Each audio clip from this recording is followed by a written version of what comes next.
It should be good enough. So,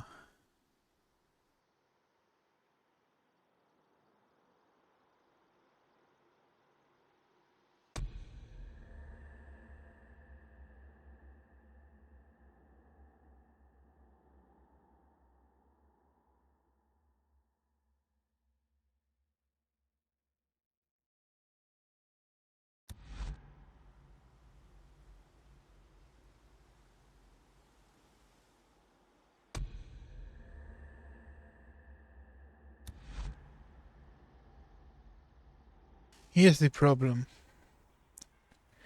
The, or more, before we talk about the problem, let's talk about my problem. My problem is that I'm suffering content overload. What I mean by that is, I took extra special care of the previous map to make sure I didn't miss something I didn't want to miss. And got even rewarded by the game with multiple failed events that didn't register in the game. So if there is an achievement for killing all the hordes, I'm never gonna get it. If there is an achievement for killing all the nests, I'm never gonna get it. And I was so certain that this would be a more narrow path. And let's be fair here, it could still accelerate and we could really have a speedy story right in front of us. The thing is that right now, this new map looks fucking boring. I've got to keep it real. Like, right now it feels like an attempt on how you can put more content into the game. That someone already had an end in mind, and then all that creativity on how to reach that goal went into the previous map. Everything had character. Then the first thing I see when I come into this map is a burnt down forest. And I'm already in my head, I'm like, I'm gonna see this a lot. I've got into a camp and even got a reason as to why that forest was harvested and torn down. And it's gonna be so boring returning to there. Because this is the main problem with military complexes. They are made for efficiency, not to look pretty. And that is what the previous thing had really well going for it. Uh, Like this place is way too safe. The only outpost I could compare this base to from the previous map is Tucker's. Like sure, Lost Lake also was surrounded by swampland, but Tucker really made it that there was a water line, there was a mountain line, and there was only one way in. And that was guarded with towers. But the thing is, the world has gone to shit. You have had made to do with what you can. So having a work camp behind a water line, behind one singular road, is normally not a good idea. You know? You throw a Molotov in there and the entire box gets cooked. I'm getting ahead of myself. Like, Tucker didn't even have walls. So, if there were a bandit attack, people could still shoot inside of the camp. And if you think about how that base looked, where the sleeping places are, like they are in throwing range of grenades and molotovs. Taka's place is extremely vulnerable, and that is why she has so many guards around the clock, so that when an attack comes, she's not gonna get caught slacking, because she has double the guards that that place would need. And there it makes sense. Everything. The scuffness, the safetyness, and the vulnerabilities. But this here, right now, is double safe. If not, you could even go as far as triple safe. Because not only do you have the water line to protect this place that goes completely around this island, you have also a high fence, so no one can easily shoot in. Or if someone swims over, he's gonna have trouble getting through the fence. You have guard posted, so you see everything coming. And if that doesn't help, your command post is literally a fortress bunker up top of that hill. I thought this inner circle here would be some sort of elevator by ropes or mechanical, since they had electricity and they have means of ammunition production, so elevator tech wouldn't be too far out of reach. And an elevator would make more sense, because you would just cut off the elevator. Let's say you get breached for somehow, you can still cut off the elevator, and the enemy would need to go through all of this very open space, and you just gun them down. Gun them down. Or if you get breached, you seal the entrance, and you still have food inside of the mountain, since we went past all of those growing stocks down there.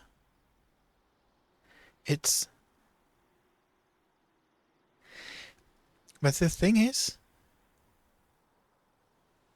military bases are boring. We went here at night, at rainfall, so it was probably extra depressing. But the moment light fell on top of this place, it didn't look much better.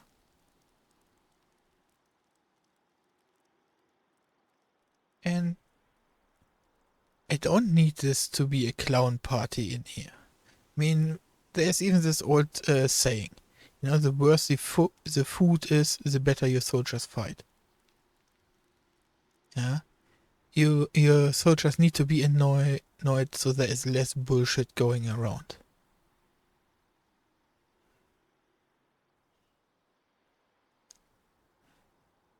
But these are places I'm gonna return to a lot. Because I probably wanna farm out that tier 3 trust.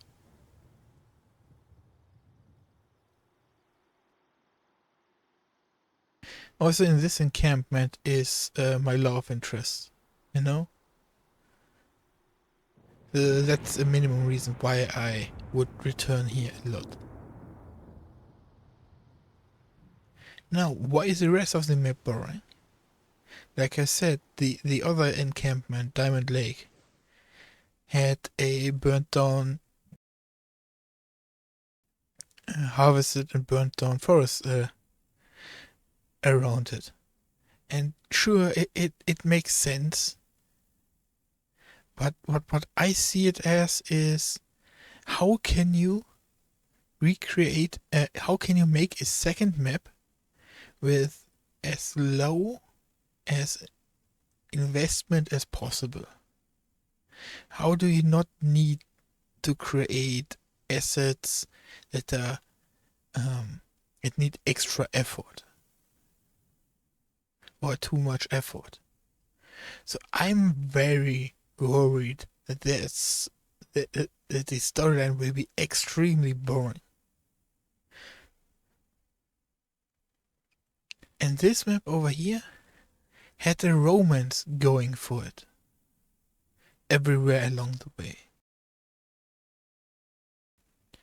You're out and about, you're halfway in with nature. You're just scrubs trying to survive, and here, discipline and order.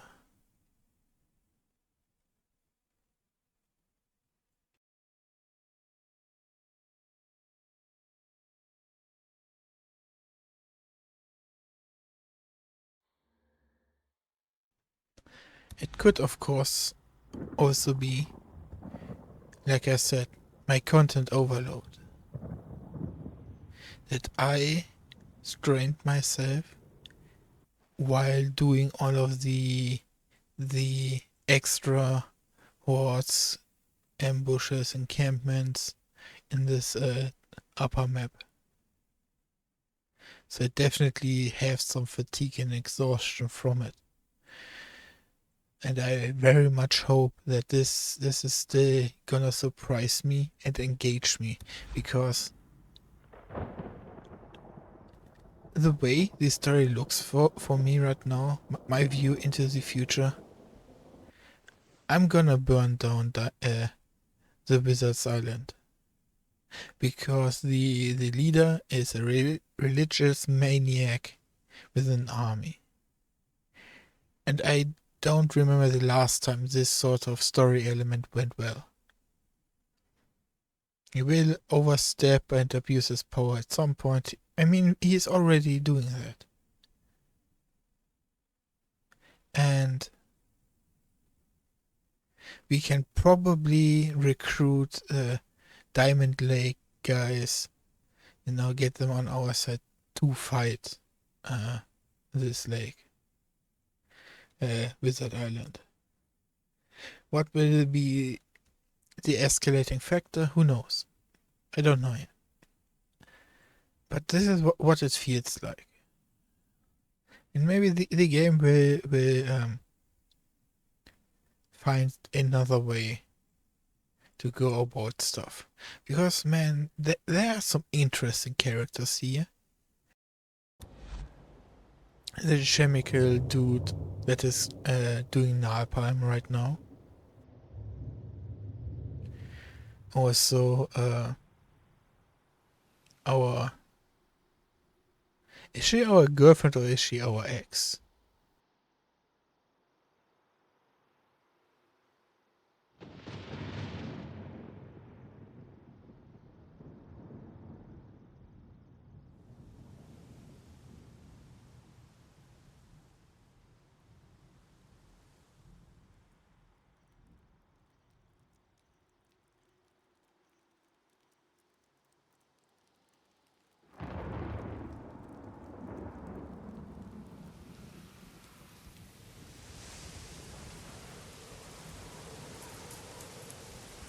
But here's my biggest problem.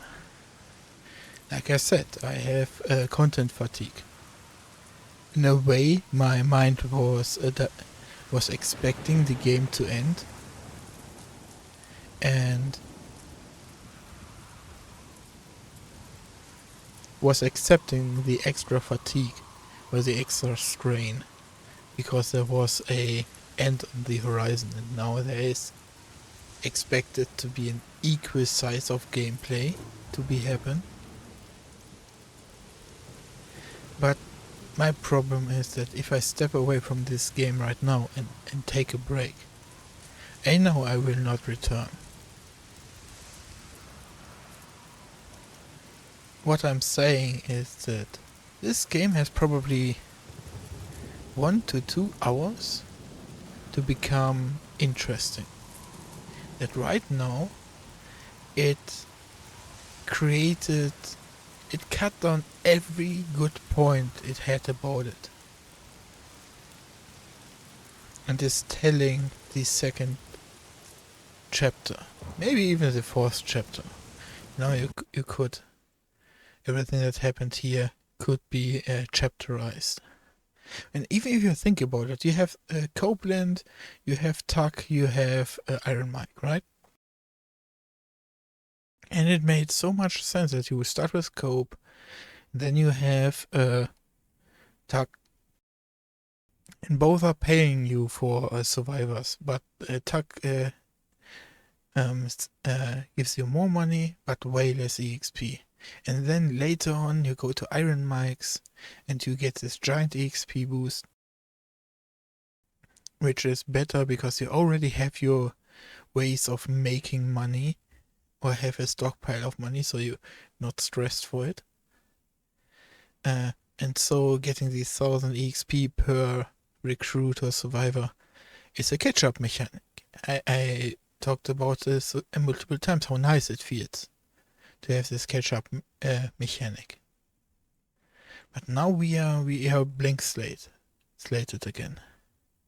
This looks like a third outpost. We have these. We will not have the same mechanic. Dynamic. Not mechanic. Dynamic. Oh. Man. Also the low punch with the story between Deke and... For fuck's sake, what's her name? Come on, brain.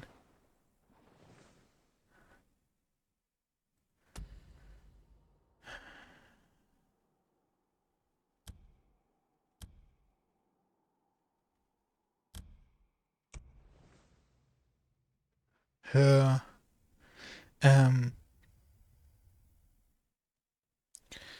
Isn't that ironic? I can't remember her name, but the storyline on screen says I have 100% remembered her. Feels good, man. Yeah.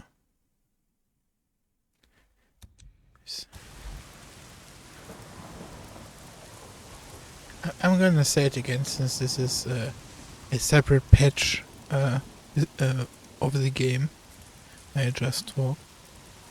I would have liked if they would have delayed their reunion, have kept it to a kiss and a hug, but then realized they need time. They need an entire afternoon, a half a day to just talk.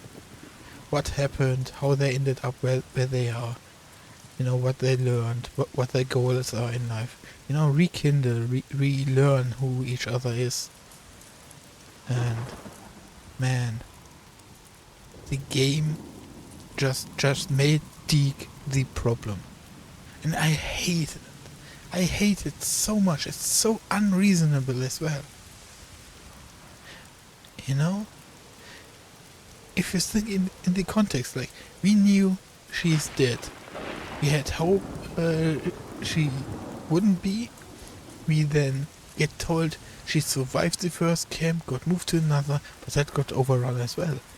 So she's alive and dead again. Then we found out that she got moved differently, I think, but died anyways. And now we knew she got extracted because she had high clearance. Ah, yeah, right. The second time she got moved when she had high clearance, but it was a uncertain thing since the facility she was in got literally assaulted by militia. And that is what makes absolutely no sense here. How did she come to an agreement with the militia?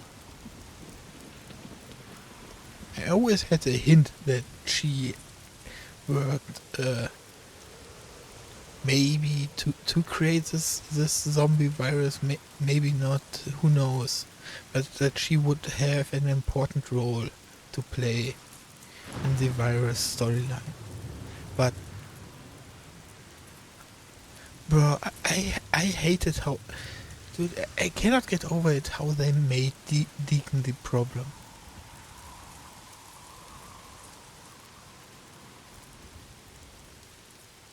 And that sucks so freaking much.